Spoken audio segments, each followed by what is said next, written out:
and welcome to webinar 6 out of 6 of our CART webinar series on teaching news literacy in a hyperpolarized news environment. And let me just pull up my my slides here for you. Oh, got to pull them up first.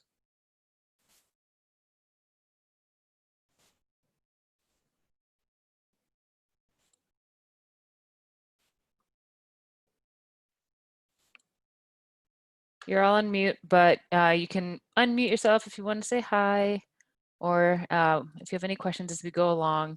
Like to keep this interactive, so let's feel free to chime in as necessary. Okay, webinar 6 of 6. So let's jump right into it. I think I say that every week. It's kind of one of my catchphrases.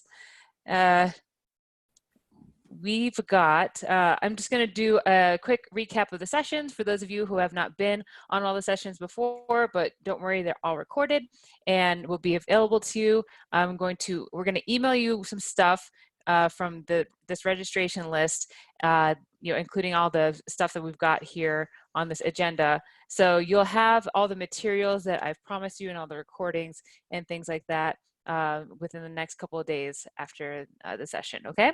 We'll go over the logistics for requesting certificates. That's one of the things that we're going to email you.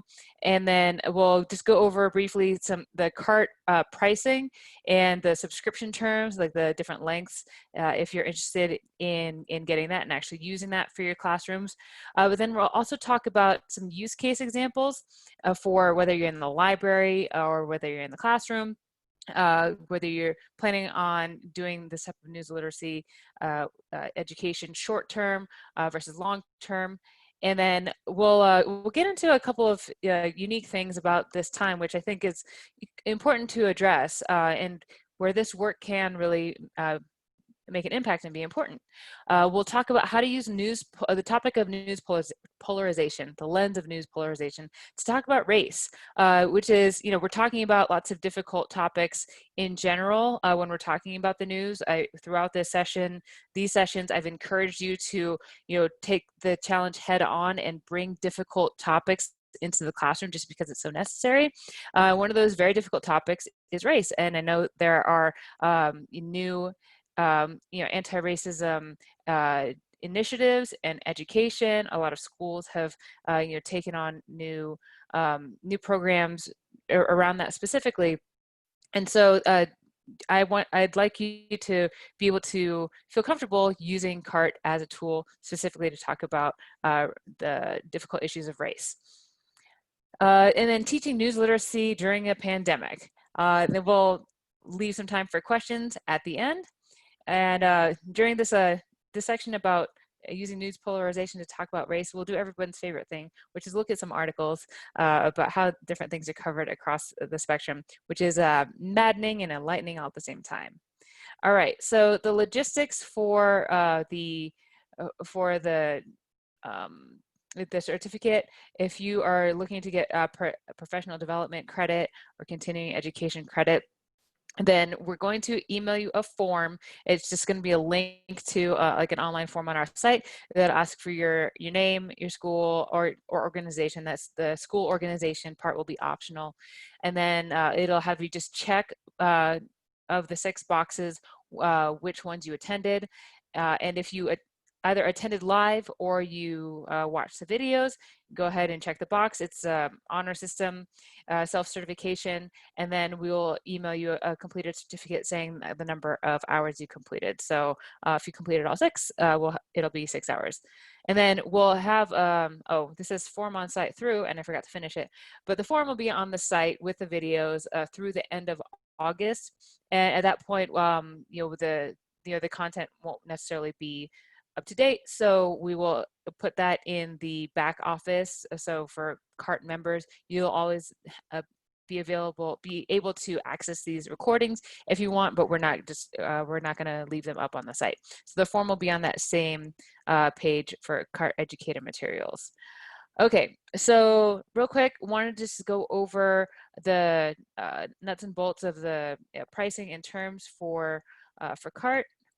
if you are interested in using this. And as I mentioned, the purpose of this this webinar series over the course of it is not just to sell you this program, but to really teach you how you can use news articles, even if you're using them outside of this program, to teach news literacy. And you can use these same principles even if all you do is sign up for a free trial, so you can watch the videos and just pick news articles, current events like you have access to anytime in your own classes, to do similar lessons yourself.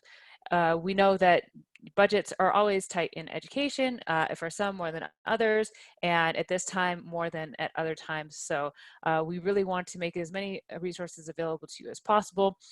But if you can, if you do have budget and want to just use our system and the convenience of that, this is what's available. Okay, share my screen here. Okay, so we have a few different tiers. So they go by number of students that you have enrolled. If you have like a single, you have a high school teacher and you have 5 classes, around 150 students, then this $39.99 per month. It's billed monthly as a subscription. That's an option. It's also billed yearly, so it's $400 essentially for the year. We do have semester pricing available. So if you buy a whole year, it's $400 for essentially you're paying for 10 months access, but you have 12 months full access, so it doesn't cut off during the summer or whatever time period you might need it to cut off. Same thing for the for our semester subscription. You would get 5 months of access for the price of 4, so that's $160. If you're looking at this for a department, history department, social studies, or library services, the 1,000 students would be the better option. It's about $150 per month, and then the same kind of annual and semester billing is available. And then if this is a program for a whole school, like information literacy program or initiative, it comes out to $399.99 per month. And then also semester and annual billing is available for that.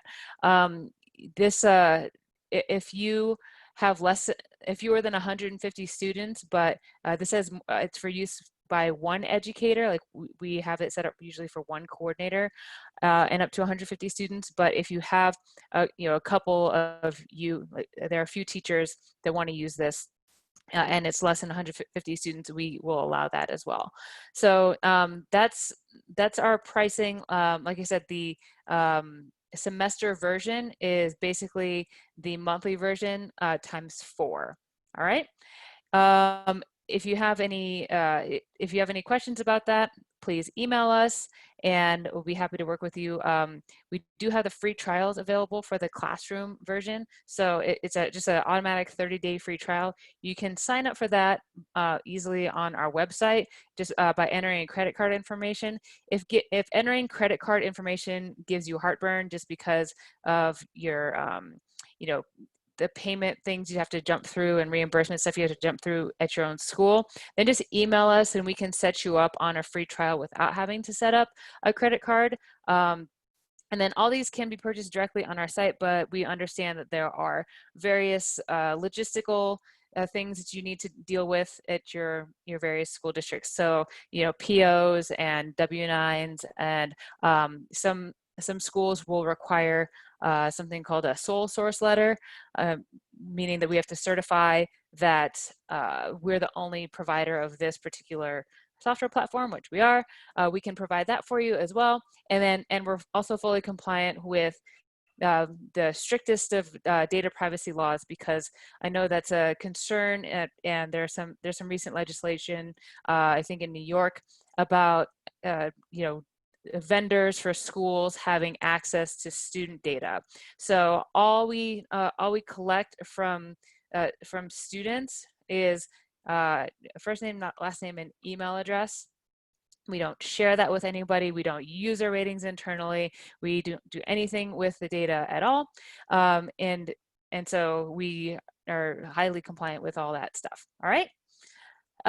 If you have any questions, please let me know, but I will move on from that. Okay. Okay. Oh, also, I wanted to mention that you do get, with the CART membership, you get benefits of regular memberships. So you'll get access to all the updates of the media bias chart versions that we come out with. Like, you don't have to pay extra for any licenses of that. And we have, so you can, print out posters, you can, print it out and hand it out in your classes for those of you who are still doing in person. And we also have a 20% merchandise discount on things like posters or stickers. And also, we're always seeking to expand and improve our products and services. We'll certainly do user interface upgrades here very shortly, but I wanted to gauge any interest from this group and sort of supplemental services that we could provide to go along with this program. Like, I know that many of you have enjoyed us just going through the articles that happen to be up for the week and rating them together as a group exercise. I'm open to doing that for CART members on a periodic basis, and make it open to students, where I will be the one like teaching how to rate reliability and bias for the 6 weekly articles, and we'll make it just in webinar format. You could just assign it as a thing for your students to do. If you could, put in the comment box if that would be of interest to you, then I'd appreciate that. Okay. All right. Let's talk about news polarization and race. Okay, so earlier this week, I did let me stop this sharing for a minute. I did a webinar for a group that was doing diversity, anti-racism training, and we talked about looking at how to do anti-racism type of work in this environment where people live in these different information silos. And we can certainly fall into that trap in education, because if you may be familiar, you may have taken anti-racism training, diversity and inclusion training. Certain terms may be very familiar to you just because of the academic environment, like systemic racism and implicit bias. Terms like white privilege, those kind of things may be very familiar to you, but there are segments of your student population to whom that will not be familiar at all. So it was really interesting to talk to this group specifically about how news gets covered across the spectrum. And one of the things I wanted to go through was just some articles about a current news topic around race. It can be really difficult to bring up these subjects, especially when some of your students live in their own information silos. So some of the things that are recommended to our the attendees of this webinar are the things that I've been recommending to you, which are read stuff from the other side, like read news you hate. And the reason for doing that is, one, that it takes a shock and sting out of something you may hear come out of somebody's mouth for the first time. Like if you are not aware of the type of news sources other people are listening to, when they say something that strikes you initially as offensive or ignorant, you won't have heard it for the first time, and taking away that shock and sting is actually really helpful. It's also helpful so that you can pre-formulate your arguments and your rebuttals, so you can see talking points with sides that you may vehemently disagree. And because you've seen it before, you can calmly and methodically think about and point out how you would combat those talking points. And it can just make you more effective. It can help you reach other folks. It can help you respond not in anger, but in understanding. And that's something that we're sorely missing in our discourse today. let me just share with you a few articles, because this story was kind of crazy to me. Okay, so I'm gonna give you a pretty dry version of it, least bias, I'd say, is so British paper publishes police body cam of body cam video of Floyd arrest.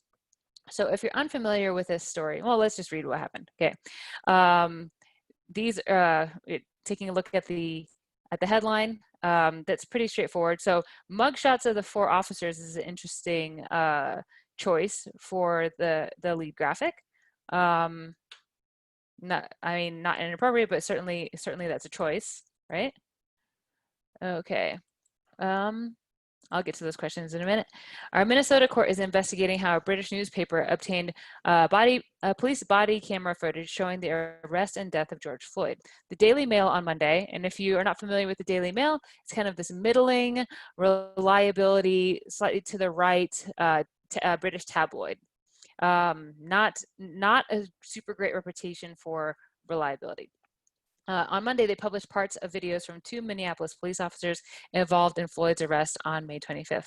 A Hennepin County judge last month allowed journalists and members of the public to view the footage by appointment, but has not yet ruled on a motion by a coalition of news organizations, including the Associated Press, seeking public access to the videos. The newspaper's article said the videos were leaked to dailymail.com. The website shows about 10 minutes from former Officer Thomas Lane's body cam and about 18 minutes from former Officer Jay Kung's body cam. What's interesting about this story is that there's a primary source that you can go view. Like, you can actually see this body cam footage. You can see the thing that they're talking about because it's published online.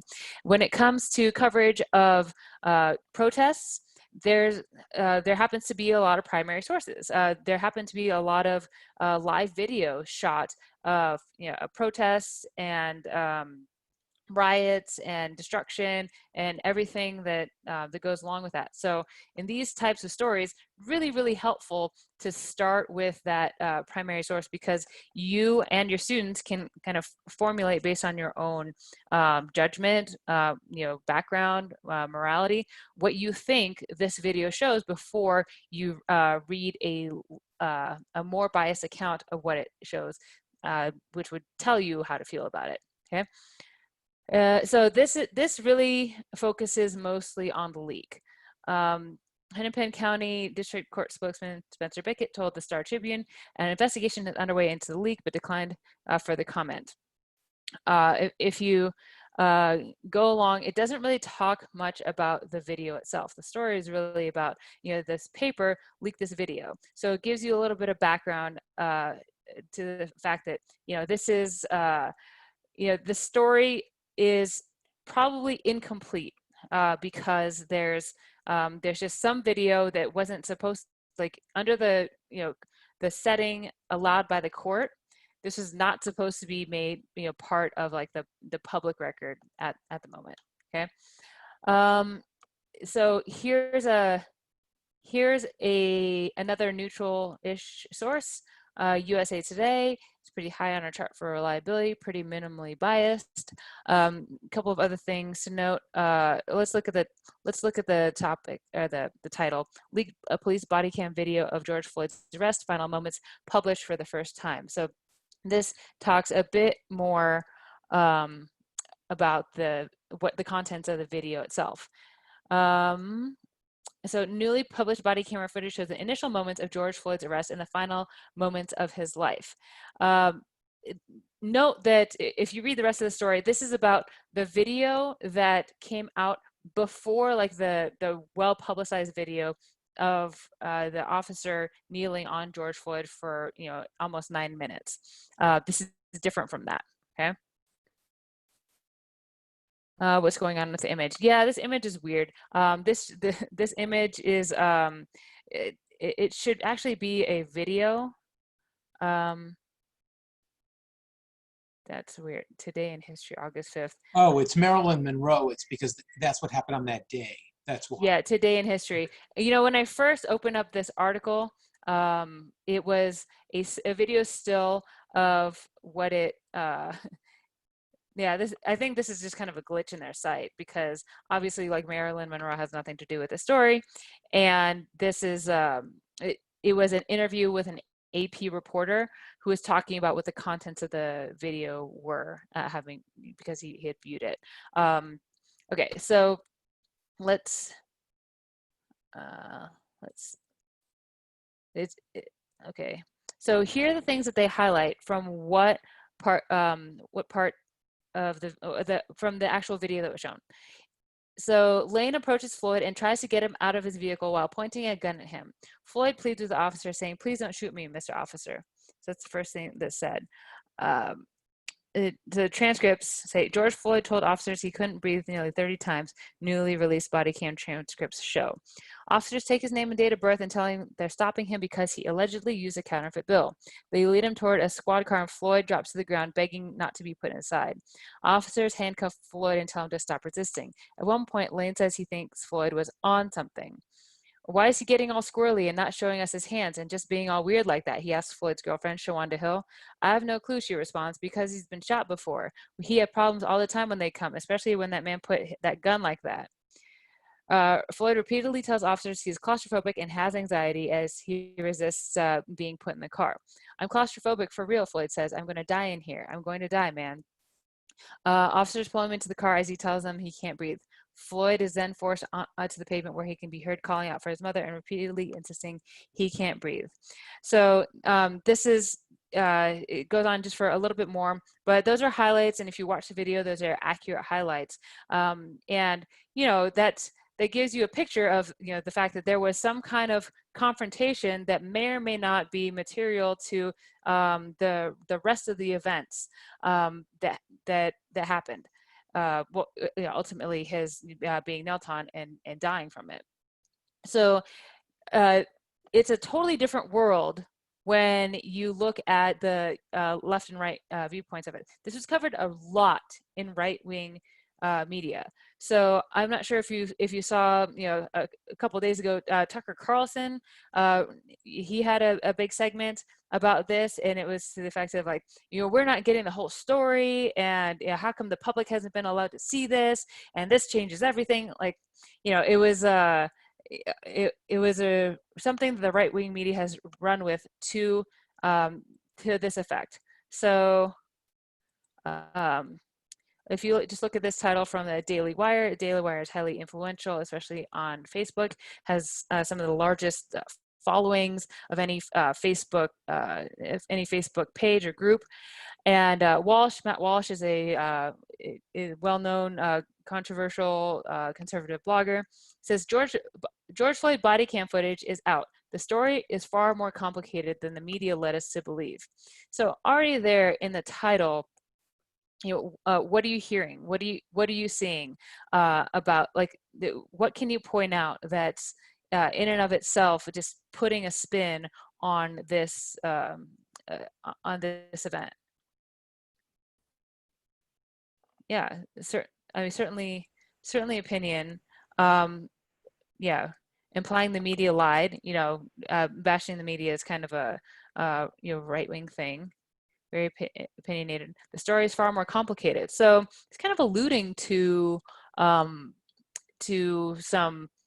like, the fact that there might be some exculpatory or mitigating factors to the officer's guilt in this case, right? So this is partially paywalled, but it says, published by the Daily Mail after being leaked to the outlet, the additional video lends crucial context to the fatal encounter between Floyd and Officer Derek Chauvin and gives insight into the states of mind of both men. So I'll point you in the direction of another article that kind of takes the same narrative and takes it quite a bit further. Okay, so go ahead and keep commenting on the things that you see in this article. All right, the American Conservative. So, you know, it's conservative. Sometimes they just tell you right up front, which is nice. Why George Floyd died. So, interesting choice of title. Again, happy to hear your comments on, like, what that might imply. If you are reading this news story that came out, you know, 2 days ago, knowing that that folks kind of know how George Floyd died as of several weeks ago, right? Okay, so here's a still from the video. It says, "This is bracing. Here's the police body cam footage of the Minneapolis police officers' encounter with George Floyd in the nearly 8 minutes between the time they first engaged him and put him on the ground and suppressed his neck."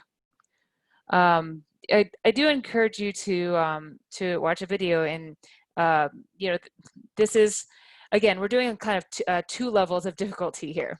One, reading content that you might highly disagree with and find upsetting. Two, the underlying context is very upsetting, and likely to be very upsetting for many of your students in class. I will note that as I was looking for coverage of this in other like more center and left-leaning media, there wasn't very much of it. Like on The Root and Grio, which are publications that showcase almost all, if not all, Black authors and stories about the Black community. There's no coverage of this, which there's a few reasons for why there might not be coverage of something like this. One is certainly on like The Root and the Grio, probably because it's like, this video is very traumatizing. The other reason is that if you watch the video, like in my view, it doesn't really materially change the the rest of what happened. Like it's not a story that exculpates the officers by any means, right? Okay, so however, that's not what these articles say.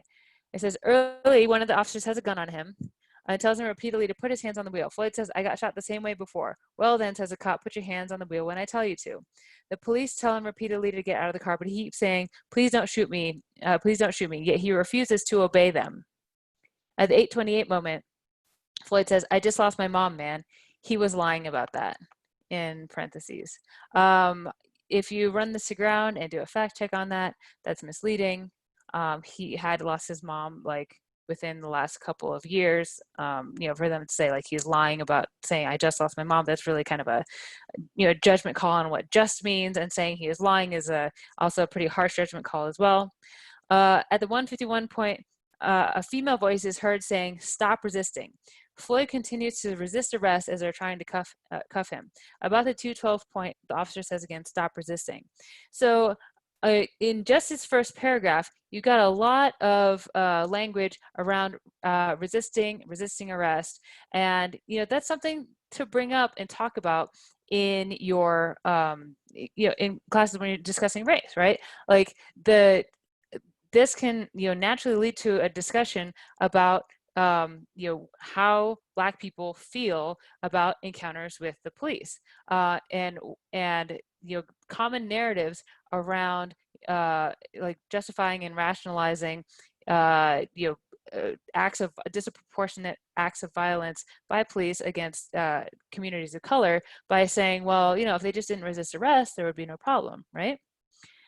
Resisting. What does that mean exactly? I mean, watch the video. Determine if you think that's resisting or not, right? To me, it didn't seem like resisting arrest. So at 2:19, the police finally get the cuffs on Floyd and put him into the backseat of his car. In the seconds before a break at 3:57, one of the bystanders, a Black woman, tells an officer that Floyd has mental problems. Then at 3:57, we see Floyd cuffed and standing on the street. An officer says, "Are you on something right now?" "No, nothing," says Floyd. This too was a lie. The autopsy revealed he had fentanyl and methamphetamine in his system at the time of death. Autopsy found that Floyd had severe heart disease, that he died of a heart attack. It goes on to provide details of the autopsy. It does not mention it, if you've been following the facts of this case. It does not mention another autopsy that happened that was commissioned by the family that said that he died of asphyxiation.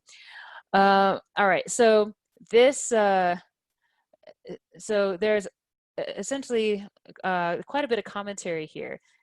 Moving down to the end, says, what's striking too at this point is how polite and non-confrontational the police have been. very non-confrontational, just a gun to his head. They ask him repeatedly to get into the SUV. I'm gonna go in, says Floyd at 6:18. No, you're not, one of the cops replies, meaning in context. So they give you what is the true context here. You're saying you're going to do this thing, but you're in fact refusing to do it. They order him 4 or 5 more times to get into the SUV. He keeps refusing.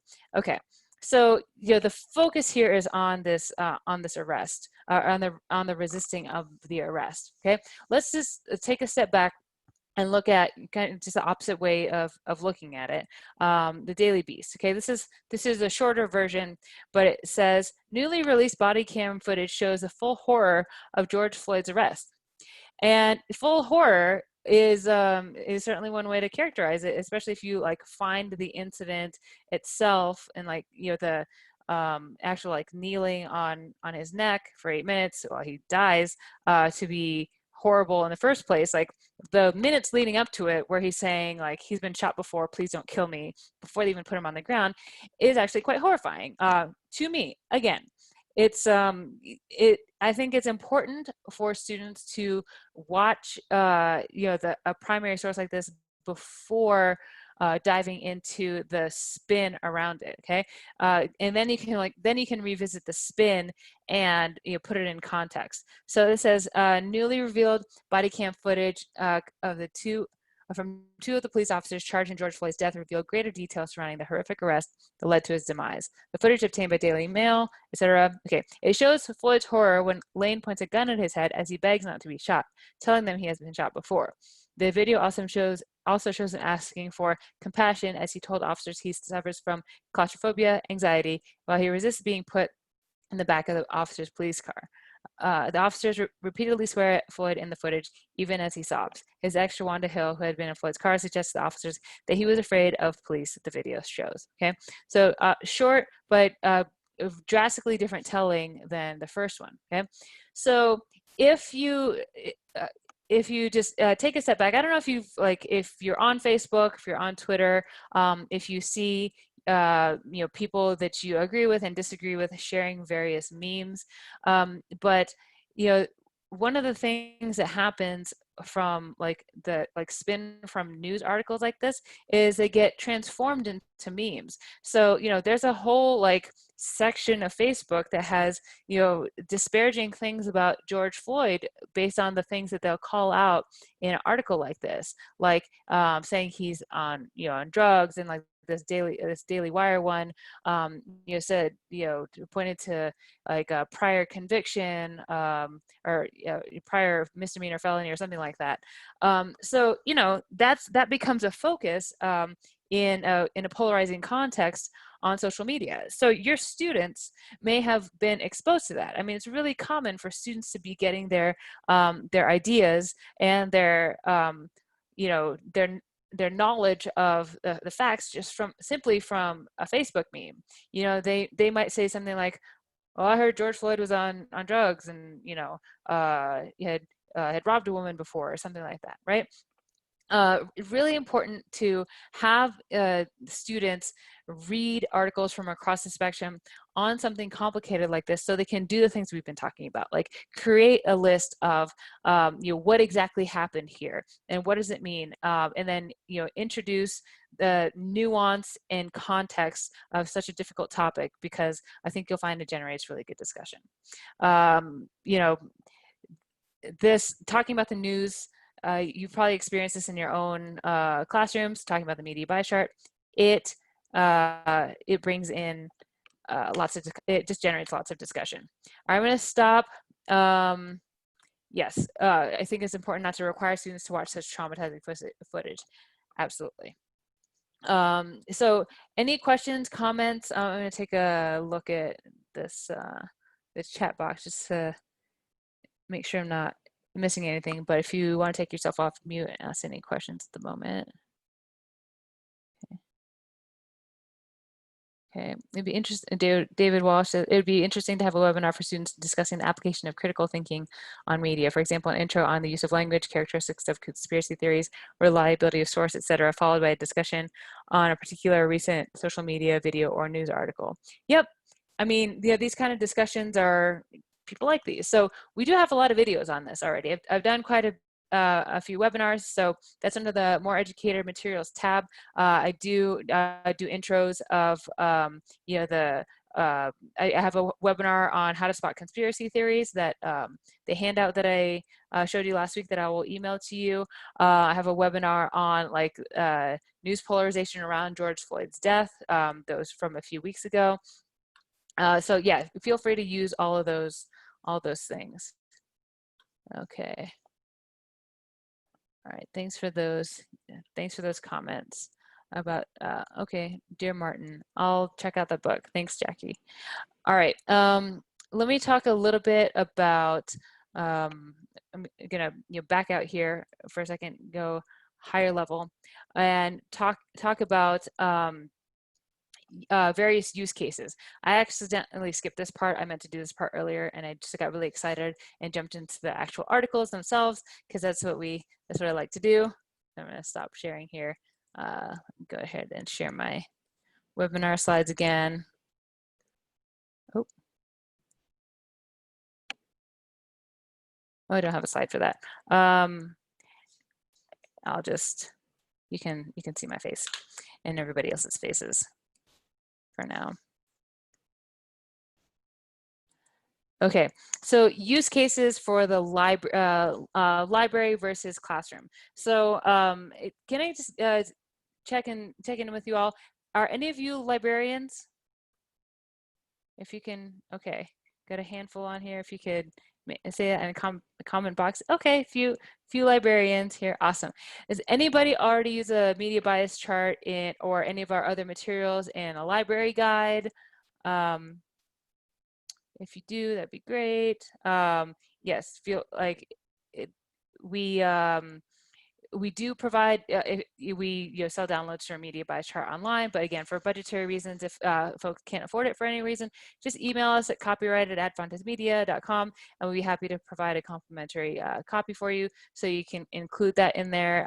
It's just a go-to that people like to have, but I know that there are various different constraints on how much time you have as a librarian to be in front of your students and to implement a program like this. Does anybody have like a long period of time with which to interact with students? Like, do you have classroom format sessions? If you've got any comments, I'd be happy to hear about those. Okay. Okay, an hour per week. Okay, and it's an entire semester. All right. So yeah, it kind of ranges quite a bit, right? Is anybody implementing any like information literacy like certificates or curriculums, or are your schools looking into that at all? If you are, then let me know, just because I know especially some colleges are starting to do that. I think they have a little bit more, colleges tend to have a little bit more leeway with creating new formats like this.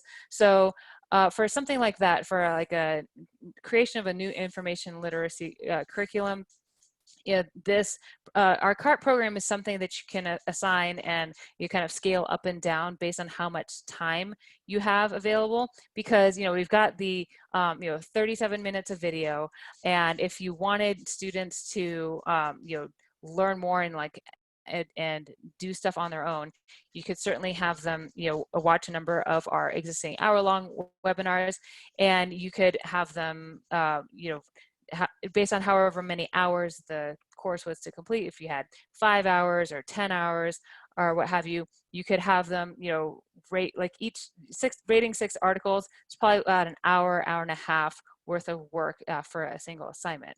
So that's one way you could implement that if you had some kind of information literacy curriculum or optional program that you wanted to implement. What I've heard from some educators is that that's exactly what they're trying to do, is implement like an optional information literacy certificate at their schools.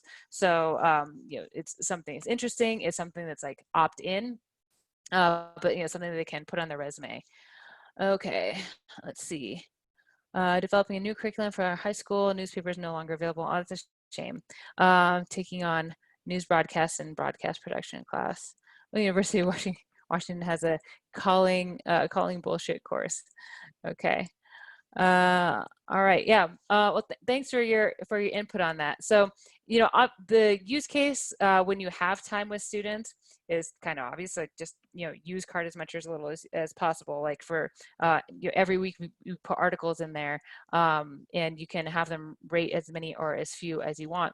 But when if you don't have the FaceTime with students, then really the best things that we can provide for you as Advantage Media are just our site, our chart, our handouts, like the conspiracy theory ones, and our webinars. So some students, the hard part is that like the students that would be super interested in doing this are probably not the ones that like need the news literacy the most. The ones that need the news literacy the most, you kind of have to like sit them down in front of you and make them like look at the articles and talk about them. All right, so I will, if any librarians have any requests from us, we're always looking to expand our services. So please reach out with those requests, and we'll do our best to fulfill them over time.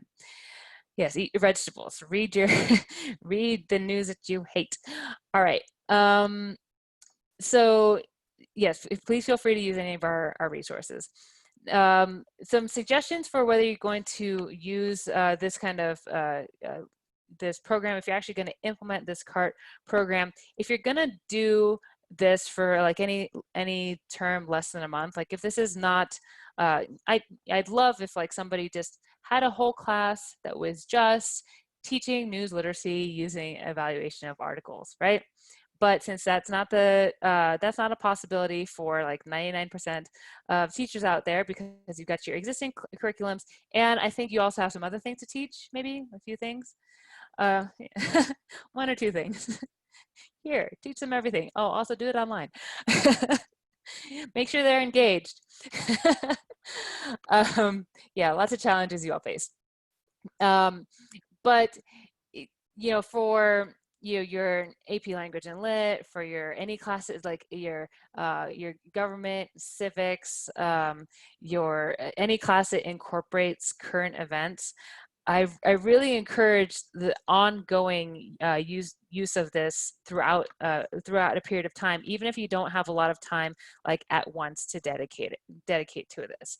So if you plan on using many of my students think Reddit is a great source. Yes, Reddit. Yeah, these news aggregator sites, like social media sites, we can't really rate the whole thing because everyone's feed looks different, but we can rate the content that's within it for sure.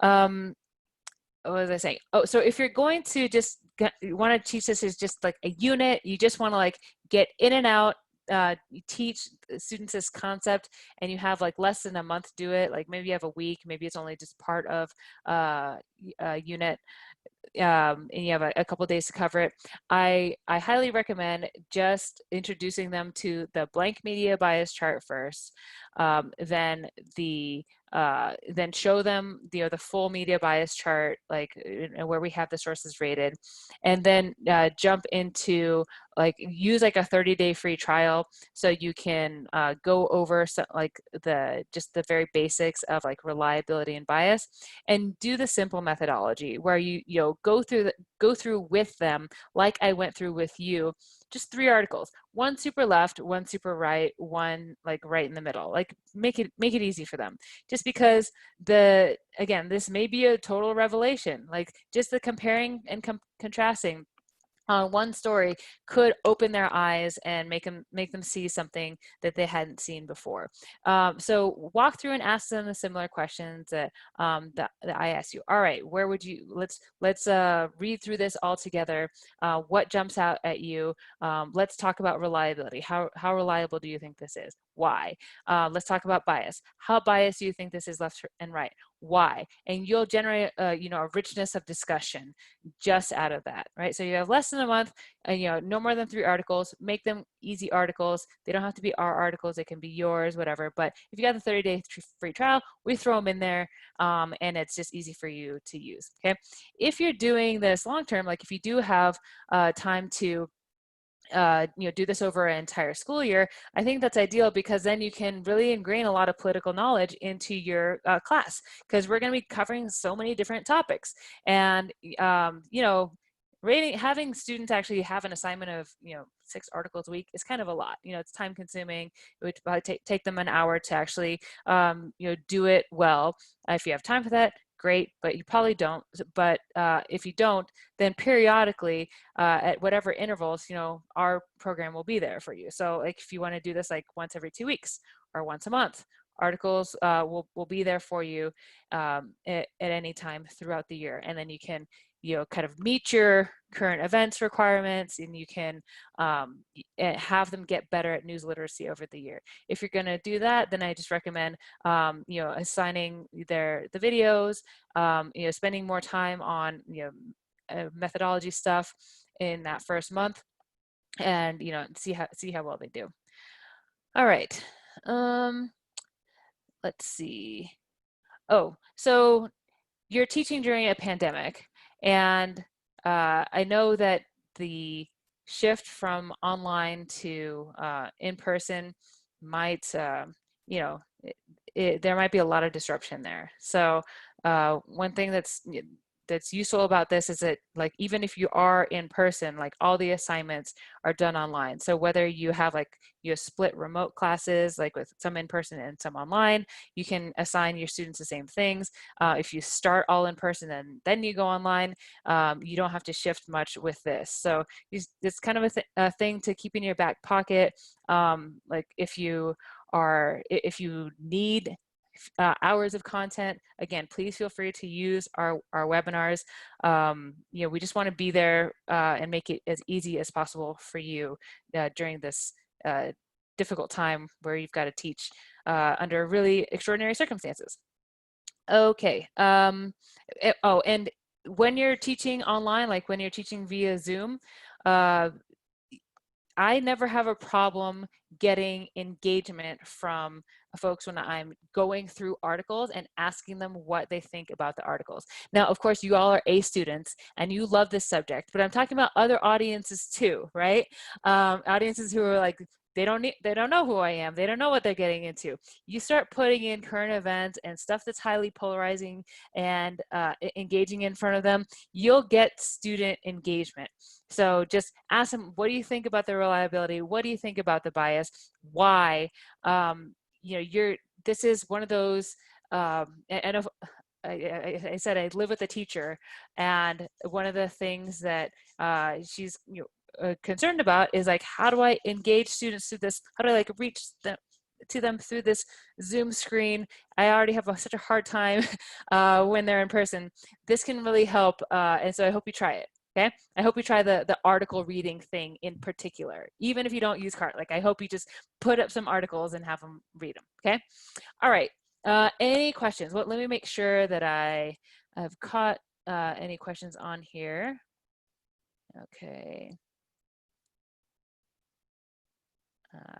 Yeah, what motivates content creation? Infotainment gets more clicks and makes more money in many instances. Yes. Yes. AMAs are ask me anything on Reddit when somebody answers, sits there and they say, AMA, ask me anything. I don't use Reddit too much, but okay. All right, any other questions from you all? All right, if we don't have any questions, I'll wait for you to, oh, any thoughts on how to get believers in conspiracy theories to reform? I've gotten similar questions, not just about conspiracy theorists, but also about people who are like very radicalized to one side or the other. Like, how do you change their minds? So I think this is, if you can do that, you'll be a millionaire. Yes. So, okay, more questions, thanks. All right, I'll get to those. Um, the reason that I think the media bias chart is kind of helpful is that it shows that there are gradients of left and right, right? It doesn't mean that like if somebody, you know, voted for Trump or voted for Hillary, that you can like automatically determine all their beliefs about them and how convincible they are about any particular thing. There are gradients. There are people that are like a little left and right, and there are people that are pretty staunchly left and right, and there are people that are like just out there on the extremes, and these folks have different levels of reachability, and it's really important to gauge people's level of reachability. All right, if you one good proxy for gauging their their reachability is gauging what kind of news sources they read, right? Like if they read if they watch MSNBC or Fox News, a lot of people watch MSNBC or Fox News, right?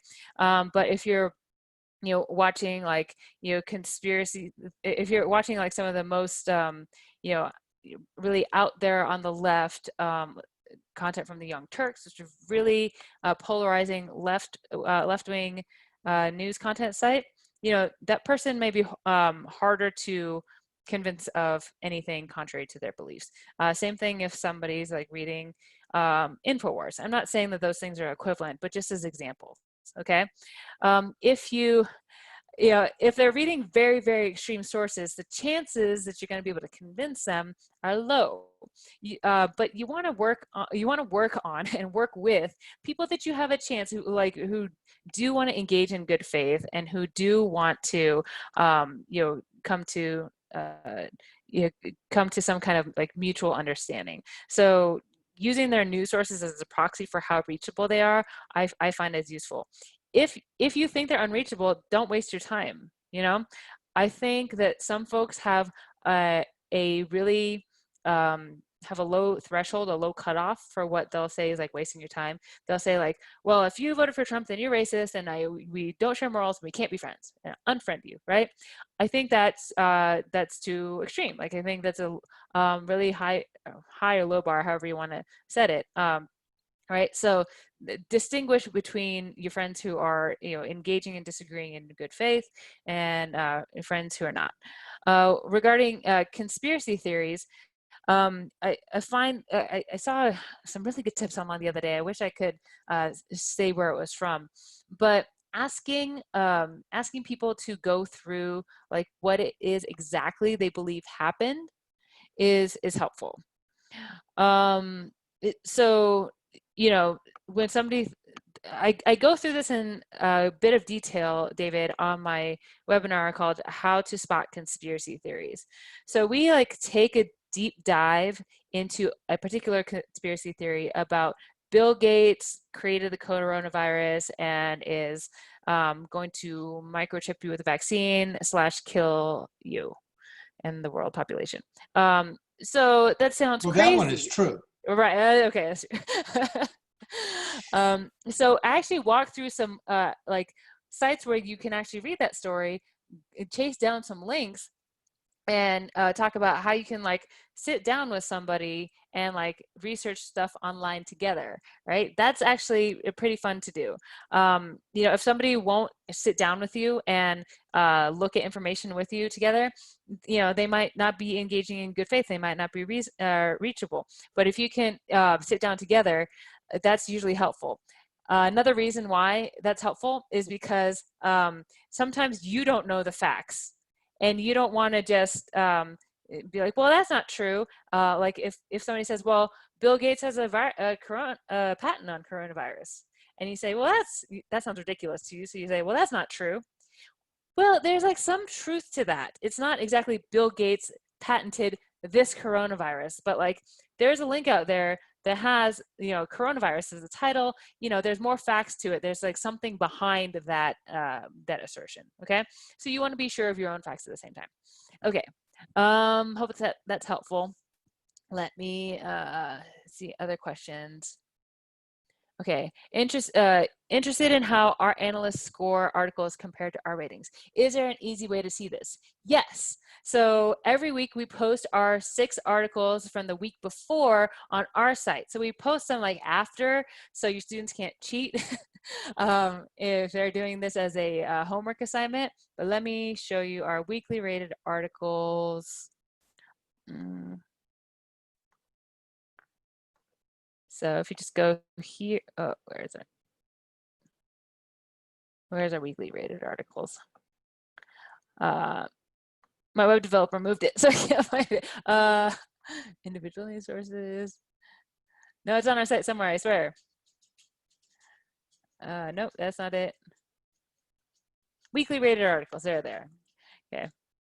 We're also working on making our website easier to navigate. Okay. All right. So, so this, did we go over the Washington Redskins articles together? Oh, we didn't. Those are fun. But here's bias and reliability scores from our analysts rating them. So looks like we're a little bit behind on putting them up, but we have those throughout the school year. Okay. All right. Any other questions? I think I saw a couple more. Okay. Standard deviation for analyst ratings, approximately 8 points. Is our one standard deviation for both reliability and bias. So it's about one category for, so if they're within the same category, that's within our standard deviation. So I'd say like a wrong answer is like greater than 2 standard deviations, okay? Maybe even 3. Anything within that is, kind of justifiable. So it's usually within so 8 is less than 1 bias category. Okay, so I'm gonna wrap up here, and want to thank you for your gracious attention on this call, and let you know that I appreciate you being here, and as an incentive, as a benefit for you spending your time with us, I want to let you know that if you do want to purchase CART for your school, either the semester or the year subscription, we'll give you 15% off of that if you just commit to us, or give us an email with a verbal commitment by tomorrow. And if you actually purchase it by the end of August, then we'll bump that up to a 25% discount. Okay, so that's available for you all, and let us know if you have any questions.